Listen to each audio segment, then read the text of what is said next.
ओम अहेतुकीं प्रेम घन दिव्यमूर्तिं आचार्य रूपं प्रणवं नमामि।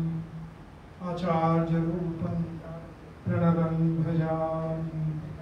आचार्य रूपं प्रणवं स्मरामि। भारत सेवाश्रम संघ एक अग्रणी निबंधित दातव्य संस्था যা 1916 সাল থেকে জাতির সেবা করে আসছে। প্রাকৃতিক দুর্যোগ, বন্যা, দুর্ভিক্ষ, ভূমিকম্প এবং ঘূর্ণিঝড়ের সময় এটি জনগণের সেবা করে। সংঘের শত শত দাতব্য চিকিৎসালয়, হাসপাতাল, ভ্রাম্যমাণ চিকিৎসা কেন্দ্র, কুষ্ঠ ক্যান্সার চিকিৎসা কেন্দ্র, রোগীদের আশ্রয়, উপজাতিদের কল্যাণ ও উন্নয়ন, অনাথ আশ্রম ইত্যাদি পরিচালনা করে যা সমাজে পিছিয়ে পড়া ও দুর্বল অংশের জন্য নিবেদিত। জাতির প্রতি এই সেবার স্বীকৃতি স্বরূপ ভারত সরকার সংঘকে আয়কর আইনের 1023C ধারা, FCR, ATG রেজিস্ট্রেশন ইত্যাদিতে অব্যাহতি দিয়েছে এবং এছাড়া 2008 সাল থেকে জাতিসংঘ ইউনাইটেড নেশনস সংঘকে ইকোসক স্ট্যাটাস মর্যাদা প্রদান করেছে। এছাড়া সংঘের পক্ষ থেকে জোকায় কলকাতায় 500 শয্যা বিশিষ্ট মাল্টি স্পেশালিস্ট হাসপাতাল গরিব দুঃখী ও সাধারণের জন্য স্বল্প মূল্যে অত্যাধুনিক চিকিৎসা ব্যবস্থা নেওয়া হয়েছে। ভারতবর্ষের প্রতিটি তীর্থক্ষেত্র, কাশ্মীর থেকে কন্যাকুমারী, গুজরাটের সোমনাথ থেকে কামাখ্যা, কেদারনাথ, বদ্রীনাথ থেকে বৈষ্ণোদেবী, জম্মু পর্যন্ত বড় বড় যাত্রী নিবাস সাধারণ মানুষের জন্য ব্যবস্থা করা হয়েছে।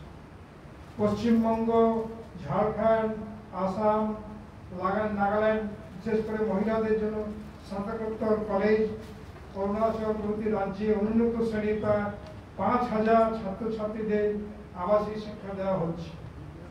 পশ্চিমবঙ্গের অনুন্নত সুন্দরবনের 54টি দ্বীপের মধ্যে প্রায় 40টিতে স্কুল এবং আসাম, ত্রিপুরা 50টির উপর গরিব ছাত্রদের জন্য স্কুল, হরিয়ানার গুরগাঁও, ছত্তিশগড়ের রায়পুর, চেন্নাইয়ের মিঞ্জু এবং দুর্গাপুরেও বিশাল বিশাল হাই স্কুল করা হয়েছে। যুব সমাজের ছাত্রদের মধ্যে নৈতিক চরিত্র গঠনের উদ্দেশ্যে ধর্মীয় শিক্ষা, নৈতিক শিক্ষা, যোগাসন, সংস্কৃত শিক্ষা ইত্যাদির মাধ্যমে নৈতিক চরিত্র গঠনের ব্যবস্থা করা হচ্ছে। হিন্দুদের সংগঠিত করার জন্য বাংলায় প্রায় 300 হিন্দু মিলন মন্দির গ্রামে গ্রামে করা হয়েছে। এছাড়া সারা ভারতবর্ষে হিন্দু ধর্ম সম্মেলন বিশেষ সারা ভারতবর্ষে করা হচ্ছে। সঙ্গে 7টি ভ্রাম্যমাণ চারণ দল সারা ভারতে ধর্মীয় ভাব, সনাতন আদর্শ ও ভাবের প্রচার করছে। বিশেষ করে বাংলাদেশ থেকে আগত উদ্বাস্তু, যার ভারত বিভাগের পর 1950 সাল থেকে লক্ষ লক্ষ শরণার্থী আজ অব্দি এবার বাংলায় আছড়ে পড়ছে, তাদের মধ্যে একমাত্র ভারত সেবাশ্রম সংঘ মুখ চিতিয়ে সেবা কার্য করছে, যা এক অনবদ্য সংঘের অনবদ্য অবদান। সংঘদেবতা আচার্য সাই প্রণবানন্দজি মহারাজ আজ থেকে শতাধিক বছর পূর্বে, অর্থাৎ মাত্র 20 বছর বয়সে সিদ্ধি লাভ করার পর সুদূর বাংলার অধুনা বাংলাদেশের মাটিতে ঘোষণা করেছিলেন, এ যুগ মহাজাগরণের যুগ, এ যুগ মহামিলন, মহাসমন্বয়, মহামুক্তির যুগ। ভারত আবার উঠবে। তিনি বলেছেন, আমার ত্যাগ তপস্যা আমার নিজের জন্য নয়, আমি দেশ, জাতি, সমাজের জন্য তপস্যা করেছি। ভারতবর্ষকে স্বাধীন করার জন্য বা স্বাধীনতা আন্দোলনকে আরো তীব্রতর করার জন্য সেই 1917 সালে বাংলার যুব সমাজকে উদ্বুদ্ধ করেছিলেন, অনুপ্রাণিত করেছিলেন। এর জন্য ওই সময় তাকে দুবার কারাবরণ হতে হয়েছিল। তার স্বপ্ন আজ সার্থক হয়েছে।